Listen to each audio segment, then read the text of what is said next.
Hello and welcome to the latest video about our organic garden in the lovely hills of Mid Wales. No garden is complete without its sheds. Storage for garden equipment and tools is essential, and shelter is required too, not just for the tools but for the gardener when a gale is blowing through. If all the jobs in the greenhouse are up to date, there is always a task to be caught up with undercover in a shed. When we moved to our property, there were a number of derelict sheds and outbuildings which we have gradually demolished and replaced as time and funds permitted. In our garden we now have two beautiful sheds, one fairly basic shed and an ancient folly of sorts. More on that later. Two of the garden sheds were custom designed and built specifically for our needs with the help of local designers and builders. Whilst the third was off the shelf and plonked into place. Quicker, easier, cheaper, but much less interesting. Three different approaches, three entirely different sheds. We love them all. This video shows how we built two unusual sheds and one small and simple one in our organic garden in Mid Wales in the UK. For many years we survived with an old timber garden shed which was already on the property when we moved in. It was close to the house, convenient for storing garden tools, a strimmer and lawnmower, a couple of bikes and smokeless fuel for our original Rayburn. It was, though, ugly and leaked. It was just a matter of time before it was replaced. We finally knocked it down about 20 years ago after commissioning our friend and local businessman Andy Warren to design and build a brand new shed and compost toilet combo. The resulting shed We're planning another video to look more closely at the toilet. Was built in 2003, just as Andy was setting up his now award-winning company, Natsol. So, why did we decide a compost loo was an important addition outdoors when we already had a water flushing toilet indoors? Well, we'd recently spent a year travelling abroad where we'd helped on farms and in gardens in return for board and lodging. In these places, we frequently used compost toilets. We have particularly fond memories of a lovely compost loo in Upper New York State on a farm called Birdsfoot where we'd stayed. Back in the UK, it now seemed somehow odd and even wrong to be flushing away a useful resource. So with Andy on board, we opted for a bold and beautiful option when replacing our old ugly garden shed. Andy designed a unique garden building to house our new compost loo and adjacent shed. It was timber framed and sited on a shallow hill. This was ideal as it gave a useful space for building the concrete block vaults for the toilet contents above ground, which meant they were readily accessible for emptying from outside. Wooden pillars resting on small concrete pads carry the weight of the building and meant that underground foundations weren't needed, even though it's a substantial structure. Andy and his team handcrafted the shed over a period of a few weeks. Once the frame was in place, oriented strand board was used to create walls and line the underside of the roof. The building features a large overhanging curved roof to create an additional covered outdoor space. The shape and size of this roof, which is about 11 feet above the ground, allow the building to create a dramatic statement in the garden. The top side of the gently sloping roof was lined with neoprene pond liner and then old carpets to create a suitable space for a small layer of infertile soil into which wild plants would then seed. Two drainage holes were created on the lower edge of the roof, and rainwater drains down through two short pipes onto the ground below. A ventilation pipe from the toilet also emerges through the roof. Two windows were incorporated into the build, one in the toilet cubicle and another in the main shed. As there is a gap between the walls and roof to allow a draft to circulate and aid ventilation, there was no need for these windows to open. Wooden floorboards were used for the floor, which is raised above ground outdoors due to the hilly site. The shed was boarded externally in large planks which were oiled with linseed oil. These boards have weathered nicely over the years into a natural grey. We recycled an old stable back door from our house to use as the main entrance to the shed. The approach is paved in blue bricks left over from our patio project. Andy made a new door for the compost loo cubicle. The entrance originally incorporated a wooden step. After many years we replaced this with a galvanised metal step. Once the building was complete, Andy and team installed the new compost compost toilet in the cubicle and various shelves in the larger shed to create storage options. Our new general shed incorporating a compost toilet was a dream project. We wanted to create a beautiful building which sat perfectly in the landscape and also ticked a number of important boxes for us. That included essential storage of garden, DIY and hobby equipment, a waterless outdoor toilet facility, a covered space for using during inclement weather, log storage, similarly a place for drying clothes, a place to grow plants both vertically and on the roof, which further allowed our new shed to blend into its surroundings. Over 20 years later, the brief was definitely met. In fact, it has been exceeded. Let's look in more detail at the shed on the outside. It is on a daily basis during the autumn, winter and spring months a refuge from the wet and windy weather we get on a regular basis. Often we find ourselves sprinting from another part of the garden to shelter during a passing shower or to get on with another job altogether when bad weather sets in. A surprising bonus of this covered area is that it provides an ideal hide situation for watching wildlife. Once the shed was complete, we built our large pond just below on the hill, and it is easy to watch birds, dragonflies and other wildlife drawn to the pond from under the shed roof. Over the years, the area has become log central, not just during the cold winter months, but also those leading up to it. Timber from felled trees is stored here to finish the drying process. Logs then chopped and stacked before transferring to storage next to the house. We installed some shade netting on the west side of the open area after a few years to provide additional protection for the stored logs. During wet winter gales, we have to cover them with black plastic as the rain drives in almost horizontally. Our main house compost bin is tucked away into the hill beneath the floor of the shed. This bin is more of a wormery, producing extremely high quality compost. No seed heads allowed, just kitchen waste and quality garden waste. The green roof is entirely self-seeded with wild plants which vary over the years. Sometimes grasses dominate, but wildflowers such as forget-me-nots are common and produce a stunning vista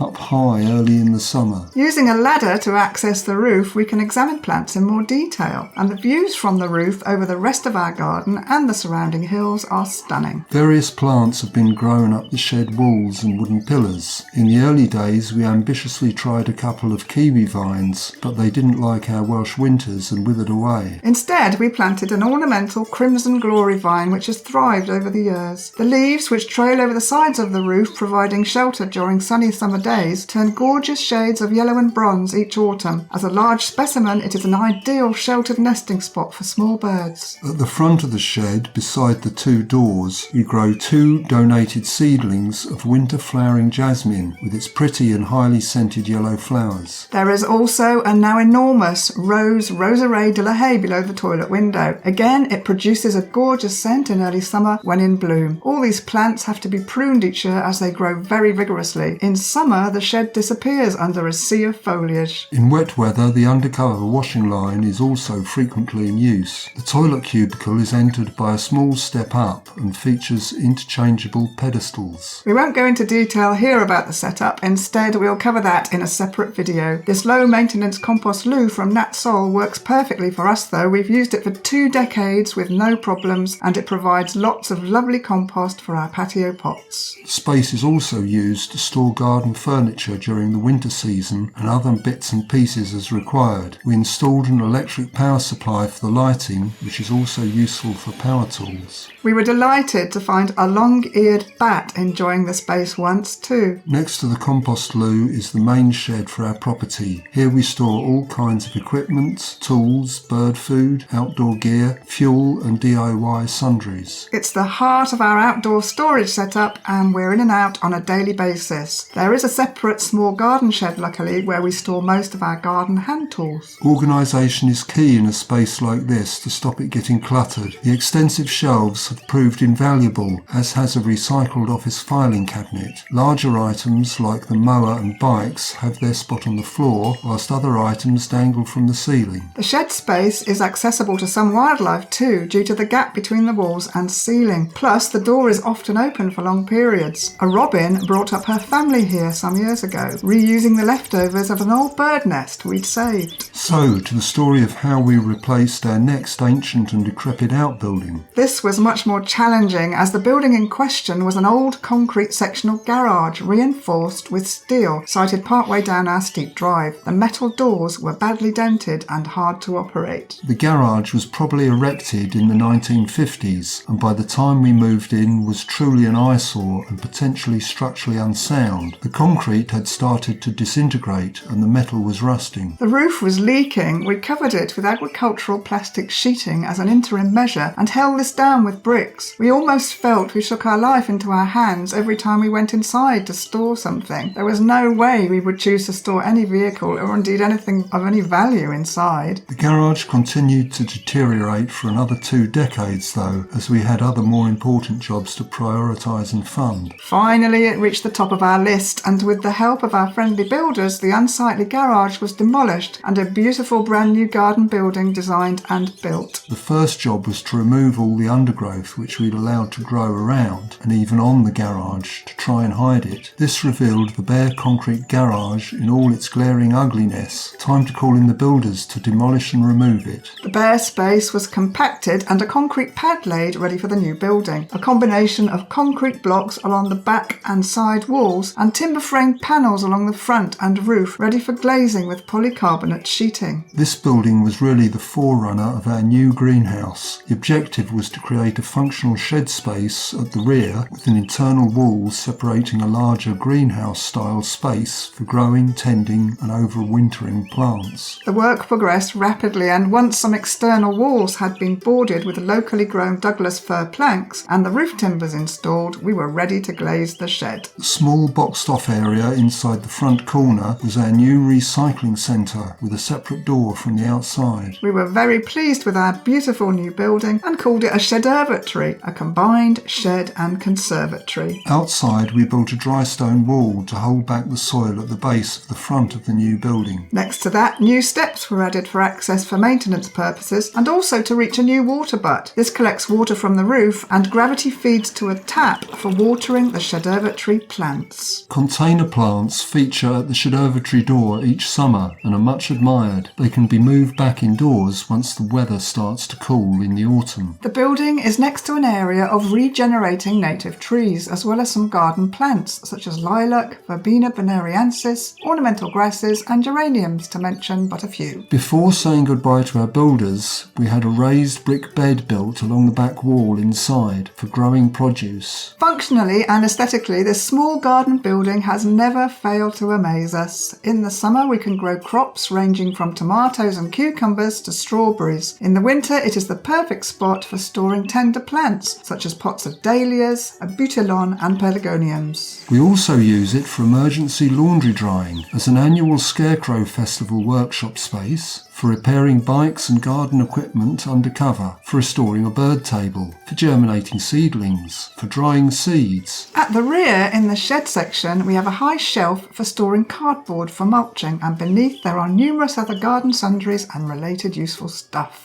How we survived without this special kind of shed before is just beyond us. It is a delight to be in, especially early and late in the season when the sun is low. It was so successful it inspired our passive solar greenhouse experiment. Link to video below. Our first ever new shed here was actually a small ready-made timber apex shed. We bought it locally, it was delivered in sections and easily erected on a pad of concrete slabs. There's a door at the front and an opening window on the south side. It's simply a shed for garden tools and equipment right on our veggie terrace where we need it most. Less chic this time, more practical. We treat the shed regularly with a preservative and recently replaced the felt roof with a more durable corrugated metal one. We've grown various plants up the shed walls over the years, including a climbing rose, clematis and a climbing hydrangea. The approach to the shed is paved with recycled red bricks. This shed is stronger than it looks. A small pine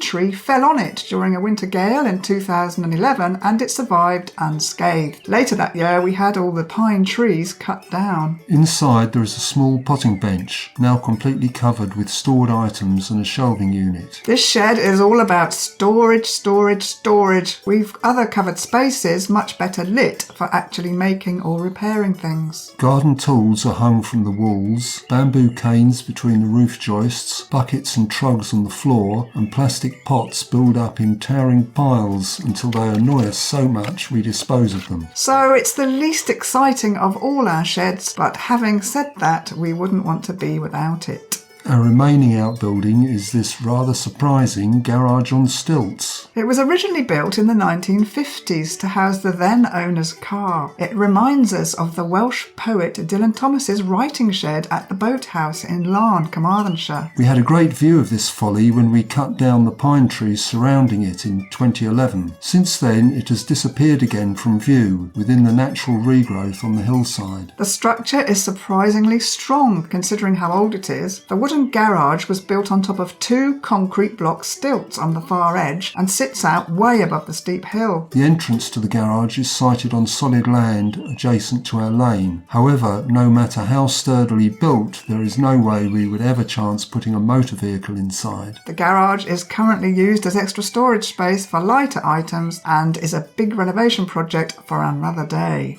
We hope you've enjoyed watching and finding out more about our unusual but versatile garden sheds and buildings. Not only are they gorgeous to look at and ideal places for growing plants of all sorts, either inside or out, they are extremely functional in so many ways. Our sheds are our happy places, whatever the Welsh weather throws at us, and bring much pleasure to us as we garden throughout the seasons. Thanks for watching and happy organic gardening all! Not sure we were completely in sync there. We'll try it again. No. All right.